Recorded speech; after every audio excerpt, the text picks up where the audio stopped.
अस्सलाम वालेकुम। Mudasir TV YouTube channel में तव्हां सभिनी दोस्तनि खे प्यारे प्यारनि खे दिलि वारनि खे ख़ुशि आमदीद। दोस्तों अॼु रिव्यू कंदासीं धमाकेदार पंहिंजावे ड्रामे जी नेक्स्ट एपिसोड जो।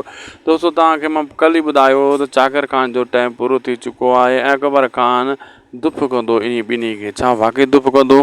बिल्कुलु दोस्तों, अकबर ख़ान या इन कोमल ऐं चाकर ख़ान खे मारे छॾींदो या क़ैद करे छॾींदो। को न को हाणे क़दम वॾो खणंदो। छो तव्हां ॾिठो ऐं तव्हां इहो बि ॾिठो त हाणे ई चाकर ख़ान जो टाइम पूरो थी वियो आहे। छो त रावल जी एंट्री थी सघे थो रावल जा ते को ॿियो अदाकार अचे रावल जे नाले सां या असली रावल अचे। छो सिंधी ड्रामनि में ईअं विच में बदिली अदली थी वेंदी आहे ऐं अॻिते किरदारु उन जो हूंदो जेका सोरठ वेठी आहे। पोइ रावल सां उनजो निकाह ॿीहर थींदो। छो त ज़ाहिर ॻाल्हि आहे चाकर ख़ान मरंदो त उहा सोरठ रावल खे मिलंदी न। रावल जी पहिरीं महबूबा उहा आहे।